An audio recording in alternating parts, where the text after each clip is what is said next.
I'm the only thing that stands between you and lunch, so let's start with that.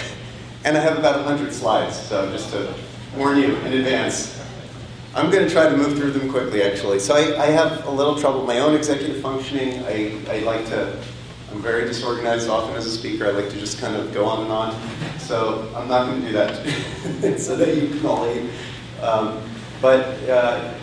Actually, one thing before I start, though, because the conference is called Synchrony, like I was thinking about this last talk, you know what would be really cool is if you had funded biomarker studies, and then say you have a photobiomodulation study, is to combine those studies, right? To get the same people on the same projects together. Like, if you agree, awesome, awesome. All right, so no disclosures. So just to give you a sense of this, I mean, I have been treating patients with this question of using cannabis for either epilepsy or autism for quite a few years now, probably losing track, probably going back to about probably about 13 years ago. And it was the first patient I had who came to me with this question was a mom whose son had autism. And at that time, her initial question was whether we should try dronabinol, which is a synthetic THC. And I thought, it was sort of like a jaw-dropping, okay. But actually we tried it. And it did show some benefit, and it was interesting. So like almost every good idea I've ever had, it usually comes from a mom. And well, I said I had, it's really, I'll take full credit. But no, really, it's incredible how much we learn from parents when we sit back and listen. And it's one of those things that, it's amazing to see how it's grown. And this was really a grassroots effort. This was not a top-down effort at all. And so I just have to acknowledge that everything that's evolved here that I'll talk about has really come from parents, not from physicians. Why we treat, though? So really the main reasons are these two. This issue of self-injurious behaviors and aggression, and then epilepsy. These are two main reasons why we use cannabis products in patients with autism. There are some patients who have these comorbid inflammatory conditions as part of the overall condition, and that might be a reason to treat. You have some who might want to treat primarily for sleep, some who really are more focused specifically on anxiety. So you have a few other reasons. I don't generally think of it as a treatment avenue for the really young kid, for like the 30-month-old. There are other treatment avenues, especially all the mitochondrial stuff we talked about, things like using glucovorin. There are other treatment avenues I think that are much more effective there. This talk is more towards the older child.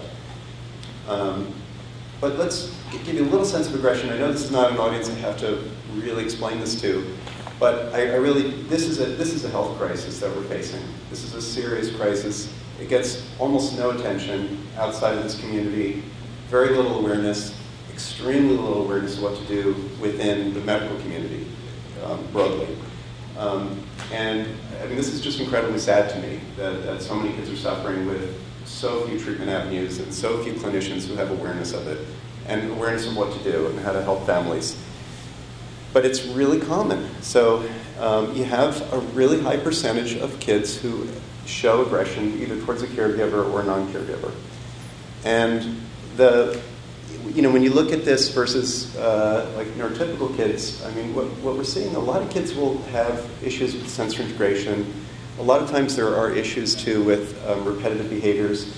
I have to throw pain into that too, because I think a lot of the kids who are not speakers are struggling with pain, but we often don't know it. Now that we have a lot of spellers, I find that fascinating because I sat with a speller not too long ago who told me about her headaches. I mean, it was earth-shattering to me because I didn't know about her headaches, but she was able to really communicate that very effectively. And so we have to get at those issues. But in terms of what this means to families, I mean, this is, it's heartbreaking, but to hear a parent say that they feel like they're in jail for life because of this is heart-wrenching, and we have to recognize this is not an individual condition, this is a family condition. This affects entire family structure, including grandparents and cousins and everybody. I mean, there's so many people affected, and again, it gets so little attention in terms of really effective therapies and treatment strategies. So that's a really important thing to think of. And then here's where I think it gets really upsetting, is that when you look at what we actually have available for FDA-approved treatments, we have 2 atypical antipsychotics. When we think back to, I want to just give you a sense of how it exploded, antipsychotic use exploded, and then compare that to some of the data for cannabis. But in 2002, that was the New England Journal study on Risperdal for regression in autism. It was about 100 patients, 8-week crossover trial. So from 100 patients over 8 weeks, and I don't think I'm exaggerating this, you're talking then about perhaps hundreds of thousands of patients who were put on Risperdal, not over 8 weeks, over many years, right? So we're using a product that we didn't really understand the full implications of. And of course now, what I see and what many people see is what's happened in terms of prediabetes, metabolic syndrome. I've had patients that have gained over 100 pounds and still have aggression. Because that's the part that's most lost here, is it doesn't really solve this, because it's not treating the underlying cause, right? It's purely symptomatic, and we haven't really solved, with atypical antipsychotics, we're not really solving the issue. We're causing kids to gain weight. Of course, they have gynecomastia too, the breast development, for which I believe there have been lawsuits. And that's an interesting story too, that was actually covered up by Johnson against that later. But that was somewhat covered up because the data was manipulated to not to reflect that incidence. So now, compare that to the cannabis literature. It's interesting because these are not in the New England Journal. The trials are conducted exactly the same way with the same outcome measures and actually with more patients, and it just hasn't translated as much. So we'll get into some of that literature. The other area too that we use in patients who are on the spectrum, who we use cannabis for, a lot of times they're coming to us specifically for the epilepsy concern. And it's important to recognize that there are, this is really a unique population within epilepsy, and we simply don't know all the answers in terms of how best to treat patients. But what we do for patients without autism and epilepsy, it should not be necessarily reflected as to what we do for patients with autism and epilepsy. They really are different subpopulations. And so my group at Brown is, they're actually presenting tomorrow at the American Epilepsy Society, but we've been putting together a database of autism and epilepsy and really trying to understand the population much better. And I won't go through all these individually, but just to note that there are differences in terms of MRI outcomes, there are differences in terms of the treatments that we use, and we have to understand that better. And we also have to recognize, too, that even within that autism epilepsy population, we could segregate that out into certain subpopulations, because you have the patients who presented with early epilepsy, like Dravet syndrome, and those who really I'm talking about here more so are the patients who developed epilepsy at a later age. And those who initially presented with an autism diagnosis who later presented epilepsy. And then we have this whole other question of the interictal spikes for sleep. That's a whole topic unto itself. What I would say, though, briefly, is cannabis products generally are not spike suppressors. So they're not the first line for treating these or reducing these spikes. So when I did look at the autism epilepsy populations that we're looking at, I wanted to look at how many patients have regression. I have a fairly high percentage of patients with regression, but what's interesting is of the patients I see who had a history of regression, a really high percentage developed epilepsy, and a really high percentage later developed aggression. And the average age for that first regression was around 19 months in my patient population. The average age for epilepsy was closer to about 7, and then the average age for developing aggression was somewhere closer to 10. And then about 60% of my patients kind of follow in that sequence. And so that's the primary population that I would say where I've seen most of the interest for cannabis use, because we're treating sort of everything. And so just to go through, and I promise I will let you get lunch, because I think we're supposed to eat lunch right now. So I'll do this part quickly, but we're talking about a plant, so it's not a single compound, right? It's not a single medication. Hundreds of compounds within the plant. It gets really quite complex. There are over 80 cannabinoids within each plant. What we know the most about is THC and cannabidiol. These are the two cannabinoids that we have the most data on.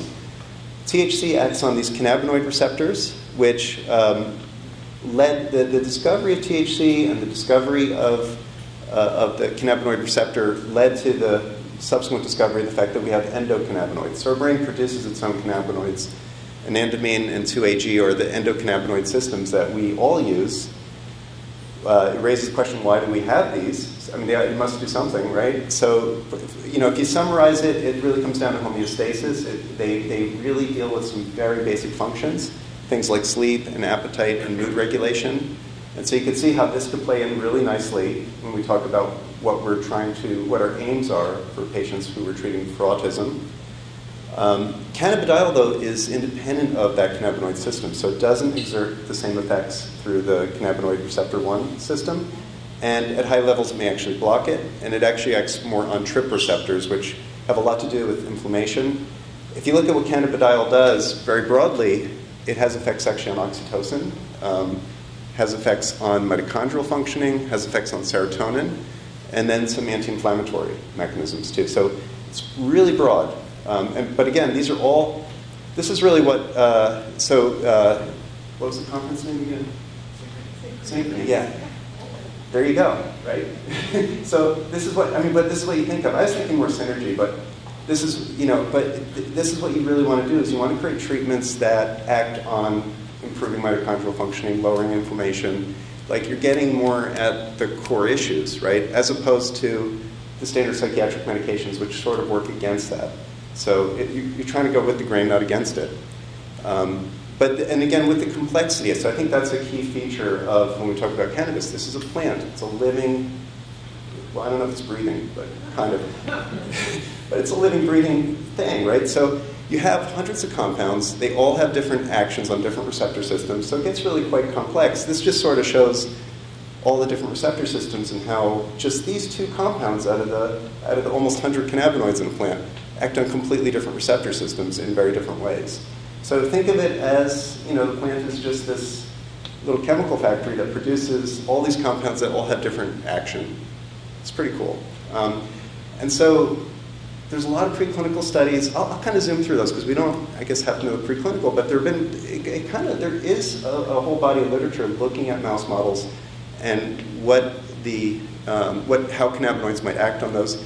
It is important to note that our endocannabinoid system does interact with oxytocin, because you'll see a lot of interest in oxytocin and autism, and so they interrelate, and a lot of that's been done in mouse studies. A lot of the animal studies do show improvement in some of the aberrant behaviors that the animals exhibit, like in Dravet models. Animals do have impaired socialization. You see improvements in many of those features.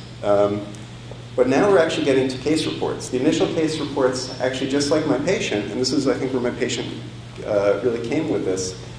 The initial case reports were using dronabinol, which is kind of interesting. It's a synthetic THC, which we use for nausea related to chemotherapy. And these were really small studies, but they did kind of give this idea that perhaps there's something here that can help improve symptoms. But it took a while to get to a larger case series. Cannabis use really, it's really something that for the conditions you're talking about, like epilepsy and autism, is really a very young field. It's really old. I mean, it goes back thousands of years, but in terms of recent history, we're talking about the last 10 or so years. And so these kind of trials are very recent. Israel is way ahead of the US on this. And so the U.S., if I would propose, so I'm not going to propose it for funding. I'm not going to propose a study for something that has THC, because I know it's not going to get really done. It's going to be too complicated. If I was in Israel, I could do that study. And so what they do in Israel that makes it different is they actually, and this is brilliant, the teams there worked with the farmers. So they identified two separate farmers, one strain, consistent strain, and gave the same strain to the kids.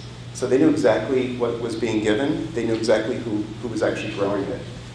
That's how I would recommend doing studies here in the US, would be working with an agricultural school, combined with med school, combine forces that way. That would make the most sense. It also allows you to do a study because you have a consistent plant and strain.